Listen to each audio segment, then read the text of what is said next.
Okay, we could probably get started. I know that was not very long of a wait, but we will get started. The weather is too beautiful to miss it. So, Truly. well, hello everyone. Thanks for joining us tonight. My name is Hannah Castle. I work in the admission office here at Massachusetts College of Pharmacy and Health Sciences. We're super excited to be here tonight to share more information with you about our online programs that we offer here with the university. So with that being said, I'm going to turn it over to my colleague, Michaela, to introduce herself. Hello, everybody. As Hannah mentioned, my name is Michaela McNeil. I work over on the Worcester campus as an admissions counselor as well. And I'm happy to be here today to go over some of our online programs and certificates. All right, wonderful. Yeah, so we will go through our program offerings with you, discuss more information about our options, application details, and we'll end with a Q&A in case you have any questions. But if you do think of any questions as we're going through the presentation, feel free to leave them in the Q&A box in the corner of your screen, and we'll make sure to address those questions at the end of the presentation. And before we get started, I am actually just curious what programs you all are interested in. If you wouldn't mind just putting in the chat, just really quick, what programs you are here for, that would be super helpful for us to know. The other thing I just wanted to note as well is that this presentation is going to be recorded. So if you miss anything or if you need to pop out for any reason, feel free and we can always send it to you afterwards. And we also usually post our presentations on our YouTube page as well. All right, so let's get started. So just a little background about who we are as an institution. So MCPHS is a healthcare specific university offering 100 programs in many different fields within the health sciences. Healthcare, health science is our specialty, which makes us unique from a lot of other schools that offer similar programs.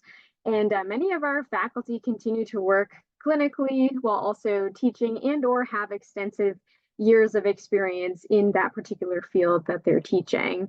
So being active providers or once providers, they're constantly staying up to date on the current healthcare system and new treatments that are available to patients. So they bring that experience back to the classroom with them, which is definitely beneficial for your future. And additionally, the students around you are also working towards some sort of healthcare or health science profession as well. So through school-sponsored events and different activities within the programs, you'll learn a lot about other healthcare professions even before entering into the field, and you'll have an opportunity to network with other students through interprofessional education, which we'll talk about in a little bit. And we've been around for a long time. The university actually has been around for over 200 years. We started with a pharmacy program originally back in 1823 at our Boston campus. And over the 200 years, we have grown to incorporate many other programs. So we have a little over 7,500 students studying with us now between 3 different campuses and also now our online programs. So we have definitely grown over the years, and 91% of our faculty members here, it's also good to note that they hold terminal degrees in their fields that they're teaching. So you'll definitely be learning from the best of the best here at MCPHS. So we've been offering online programs here at MCPHS since 2011, so we're definitely not new to the online scene at all. We offer over 35 online programs here and have roughly around 500 students studying with us online nationwide. And all the online programs that we offer here are accredited. They're regionally accredited by New England Commission of Higher Education, which is just assuring to know that you are gaining a high quality education here in our programs. And our programs are flexible in that it gives you the freedom to continue working and living your life while going to school, which is definitely attractive about pursuing an online program. And we offer part-time options. We also have some full-time options along with multiple start dates, depending on the program that you're pursuing. And most programs take on average between 1 to 3 years to complete. That obviously varies depending on the program that you're pursuing. So it's always best to refer to the program page on our website for the most accurate information about the length of time it would take to complete your program. But for the most part, most of our programs take between 1 to 3 years to get done. And although the programs may be online, our students do still have access to the state-of-the-art facilities and faculty advisors, tutoring services, career services, a writing center, an online library, counseling services, and so on that you traditionally would have access to on campus. So you still have access to all of those resources as an online student. All right, moving on to the next slide. In our online programs here, like I mentioned before, they are very flexible. Most of the courses are asynchronous, which essentially means that you can log into them at any point in time during the week and access your course material. So it allows you to be able to do that. Some programs may incorporate some synchronous type meetings or classes occasionally during the program, but for the most part, courses would be asynchronous, allowing you that flexibility. And we use Blackboard as our learning management system here, so all of your course material would be found in Blackboard. And assignments and due dates vary depending on the program, but generally speaking, the assignments consist of a mixture of discussion boards, projects, papers, exams, and so on. Some programs also have a clinical component to it, as well as some on-campus meetings. And students complete, on average, about 2 courses per term and spend roughly about 3 hours per credit hour each week on coursework. The majority of the courses are about 3 credits, so you'd expect to spend about 9 hours of coursework outside studying and stuff. But of course, that's, give or take depending on the student as well and your learning style. But we do allow students to adjust their schedule if need be. But it's always best to consult with your program director first to see if doing so would impact your graduation. Because usually online students take about 2 courses, but sometimes we've had students drop down to 1 course before with, whether that be for family reasons or work reasons. So if that's the case for you, you can certainly consult with your program director to see if that would be allowed for your particular program.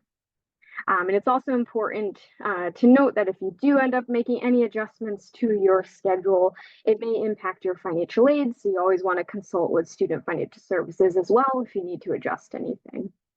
And although the programs may be online, like I said before, you still have access to those support resources that you need in order to be successful in your program. All right, so with that being said, I am going to turn it over to Michaela, and she is going to share a little bit more information about the program options that we have. Yeah, so let's go ahead and talk about those programs. So this is an overview of our bachelor's degree completion, master's, and doctorate level degree programs that we offer online at MCPHS.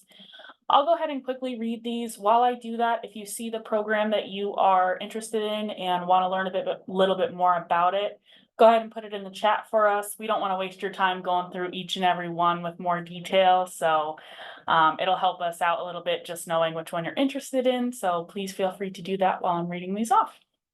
So we have a clinical management master's, a clinical research master's, data science master's, a bachelor's and a master's in dental hygiene, a master's in health informatics, a bachelor's, master's, and doctorate for health science, a doctorate of healthcare administration, a master's for healthcare management, a bachelor's for nuclear medicine technology, a doctorate for nursing, as well as a master's in nurse practitioners, a master's in pharmaceutical economics and policy, a non-traditional PharmD, so pharmacy program, a doctorate in physician assistant studies, a master's in public health, a master's in radiologic and imaging sciences, a master's in regulatory affairs and health policy,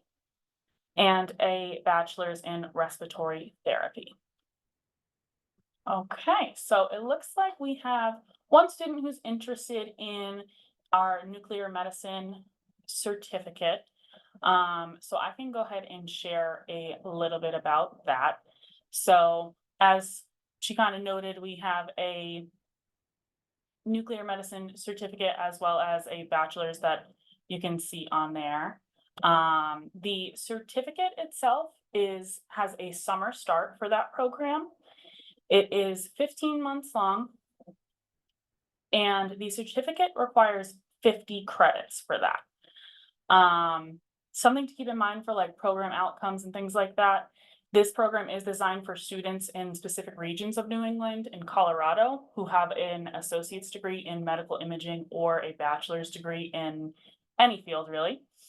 And this is to help build on your previous college studies and learn how to administer radioactive drugs safely and compassionately to patients in order to obtain a rapid amount of body images so that you can help detect and treat medical conditions.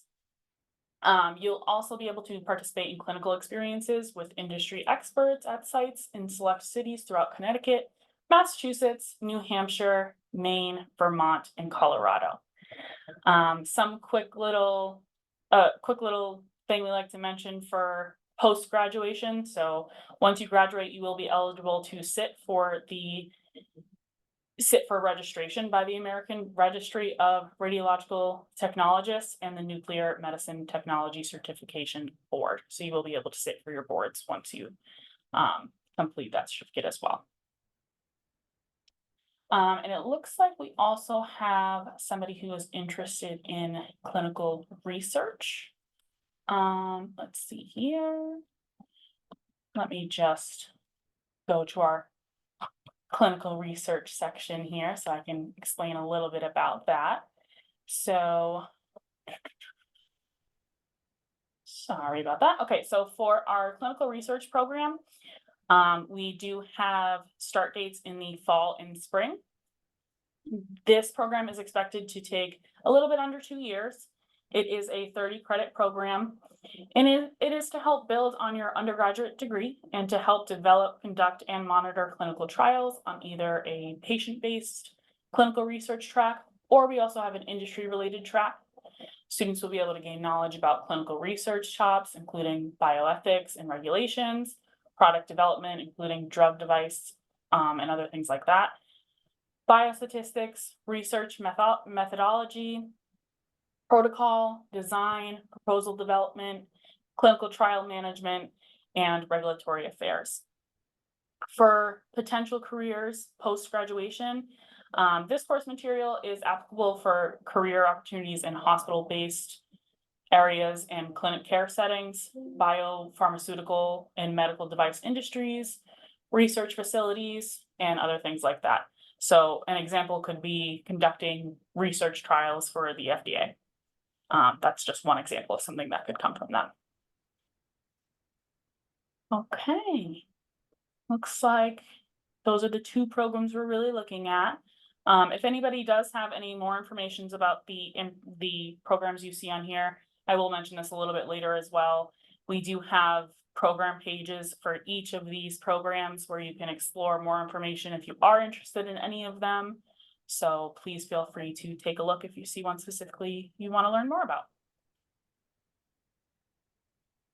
Okay, here is a list of our online certificates. We've already mentioned a couple, but this is just an overview of all the ones that we offer.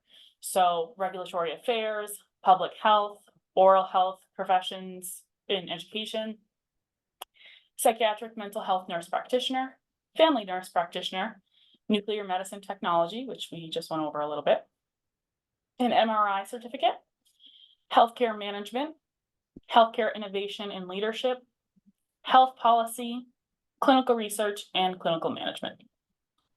Many of these certificates do build upon your existing bachelor's degree. However, some of these certificates do require that you hold a degree and be licensed within that particular or a similar field. So for example, the MRI certificate is designed for working technologists in MRI or other modalities. The students for this must hold an associate's or a bachelor's degree in a medical imaging field and hold a specific type of licensure as well. We also offer other certificate programs within our School of Professional Studies department in areas such as CT, telehealth, mammography, pain management, precision medicine, and many others. So I definitely recommend taking a look at our School of Professional Studies department to see if there's any programs that may interest you there. Okay, here are some career benefits we just like to talk about. Some things that you can really gain from getting this sort of advanced degree, either as a degree holder or as a certificate. So any of these programs can help to increase your earning potential, open doors to more opportunities within your field, help strengthen your skills and your knowledge within that certain program, enhance your reputation and your credibility, help stay competitive within the job market, which is growing pretty much in every aspect. So it's definitely good to stay on top of your knowledge there, and also to broaden your network. We like to mention something here as well. Within our programs at MCPHS, you'll get a really good opportunity to network and connect with students from other programs and backgrounds by participating in our interprofessional activities that we like to call IPE. As healthcare is moving to incorporate greater teamwork and collaboration across professions, we're striving to prepare students for such encounters that you'll experience in the real world, which is why we made IPE a part of our mission. A few times during your program, you will participate in IPE activities where you will engage with students from other programs. And throughout your IPE experience, you will be able to we're looking to foster teamwork between different specialties. So it'll kind of be more like in the real world when you're experiencing not just your own specialty, but you kind of get to experience what it's like from other inputs from other specialties there. This is a great way for students to learn about other healthcare professions, as I mentioned, but also how to work with patients from other cultures, and backgrounds, and how to work as a team to help solve a problem. Okay, so let's go ahead and move into talking about your application for any of these programs and what to look for admissions. So this link here is a link you can use to apply. And when you go to click on this link, it'll give you a few different options. So for a bachelor's degree completion program or a associate's to master's program, you'll want to use the transfer application option. For a master's, doctoral, or certificate programs, you'll want to use the graduate application. And finally, for the master's in nursing or the RN to MSN bridge, you'll want to use nursing CAS to fill out an application through them. The application documents do vary per program. So as I mentioned earlier, we do have a web page for all of these programs and all of these certificates that I have mentioned so far.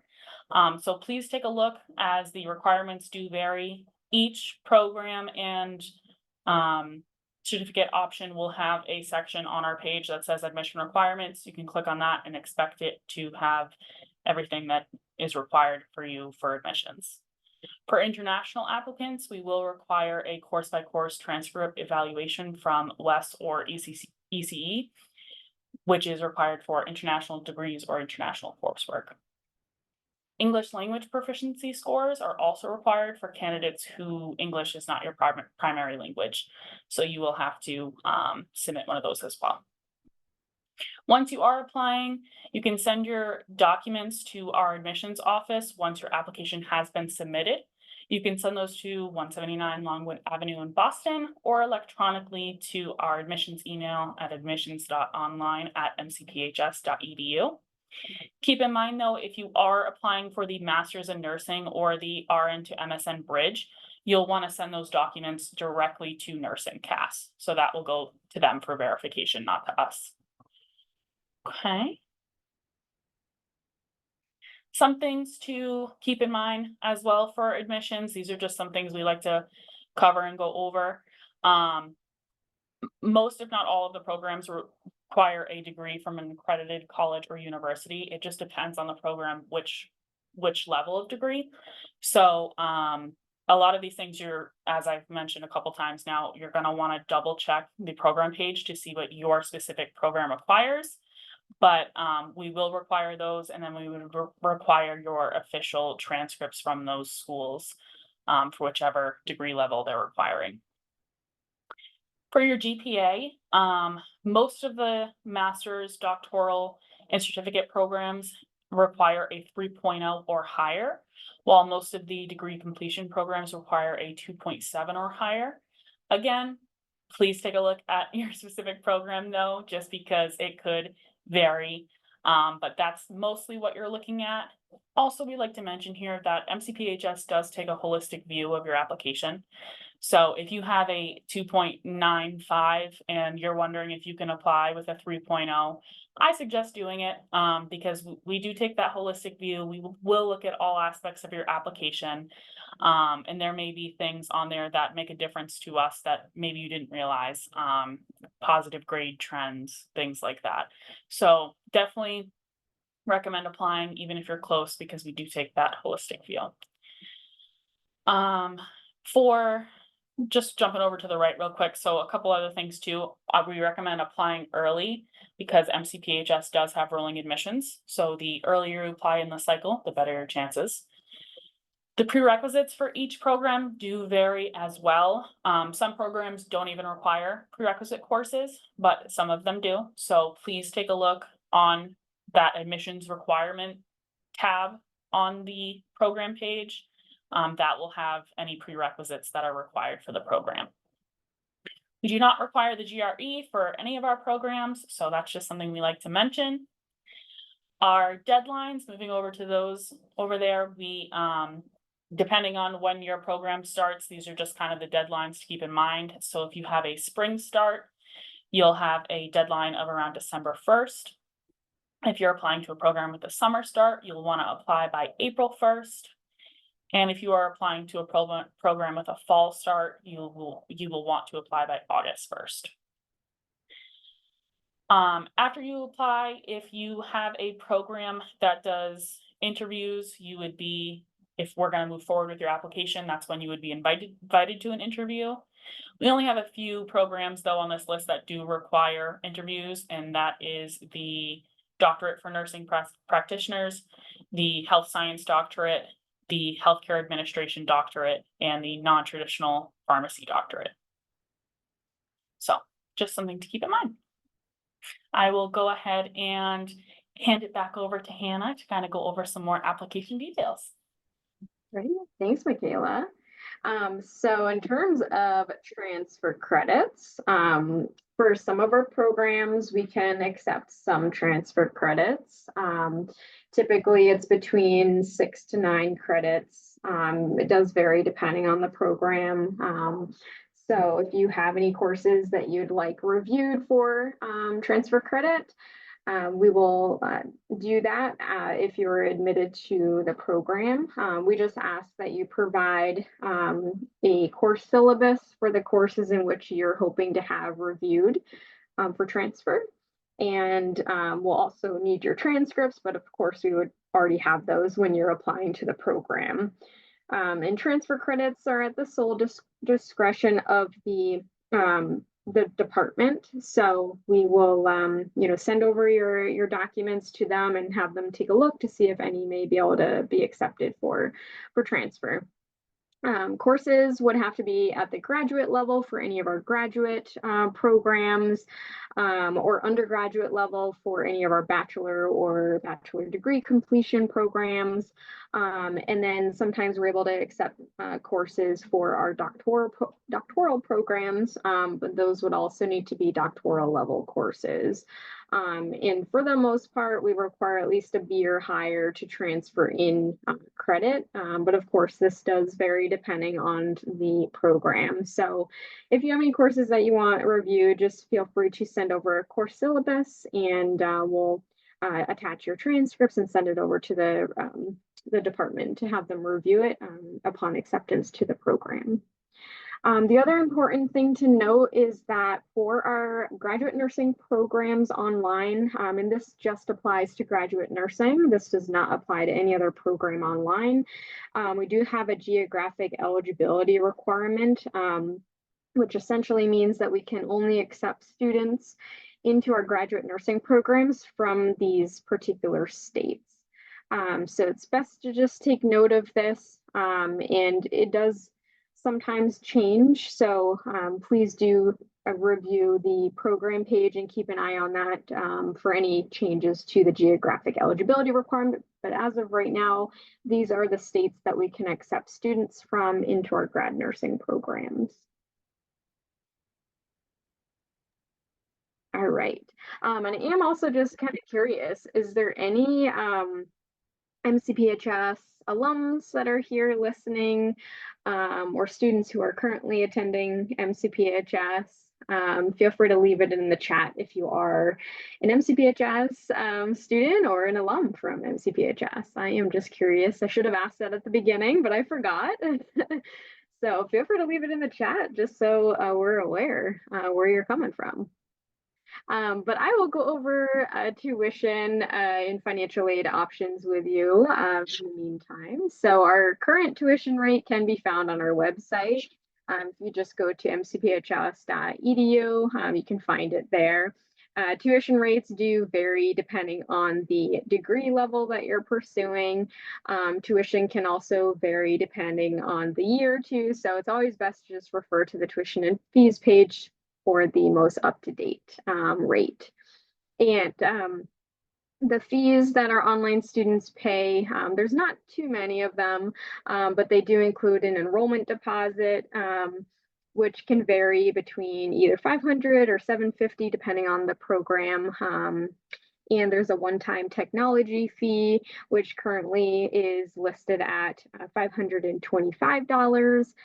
There's also a graduation fee that our online students pay at the end of the program, and that's currently $345. But besides that, really the only other fees that you may encounter during your online program would be any equipment that you might need for your particular program and any books that you might need as well too. But tuition and fees, like I said, they do change year to year occasionally. So just make sure to review the website for the most up-to-date information on that. But financial aid is available for degree granting programs. So if you are interested in being considered for financial aid, you can fill out a FAFSA at studentaid.gov and add our school code, which is 002165. It is important to note, though, that certificate programs are not eligible for financial aid.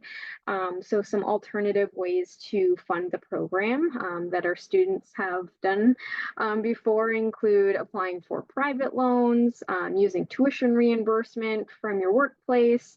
You can also look to see if you can find any outside scholarships. We also have payment plan options, or you can do a combination of these different payment or funding options. And funding is definitely an important piece to take into consideration when looking for a program, but don't let it scare you. Remember, this is an investment into your future self and your future career. And MCPHS is actually ranked number 3rd for return on investment, which just goes to show that our students are doing well for themselves post-graduation. We also have one of the lowest default rates in the nation, which is promising. So a lot of our students, if they do end up taking out any financial aid or any private loans, are able to pay those back pretty quick after graduating.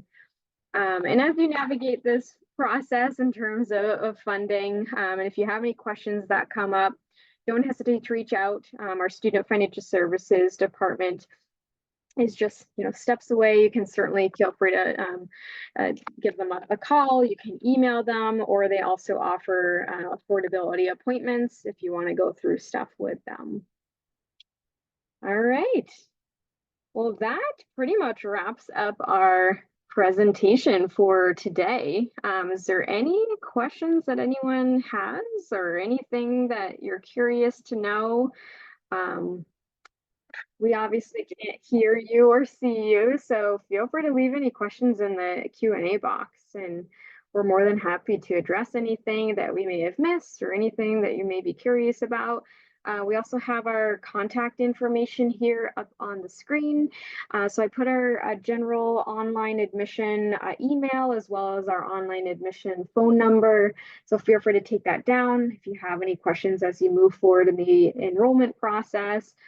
We also offer counselor appointments through our admission office. So if you want us to meet with you, whether that be by phone or Zoom, feel free to schedule an appointment with us.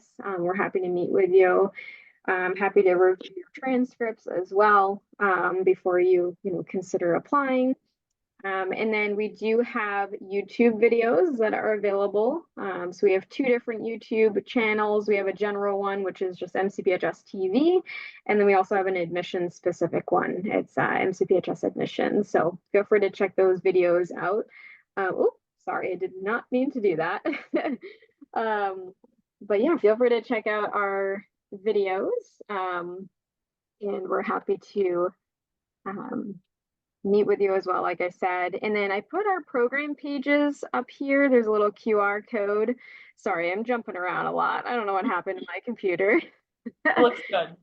But I put the program page QR code here, so that'll bring you right to the program pages that Michaela and I were talking about, because you'll definitely want to refer to those for specifics in terms of what admission requirements are for your program.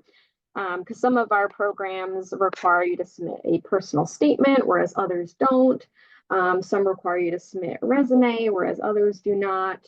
So just refer to those, because some of the programs also require you to submit like licensure. So feel free to check out your program of interest on that QR code. But we will stick around for a couple more minutes to see if anyone has any questions.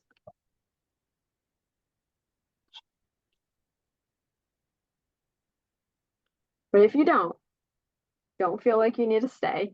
It's super nice out today, so feel free to enjoy the rest of your evening. We appreciate you taking the time and coming on here with us and learning more about our programs and admission requirements and everything. So if you don't have any questions, like I said, feel free to pop out, and this will be recorded, so you can always refer back to it if need be. But thanks for attending, and yeah, we'll stick around for a couple more minutes.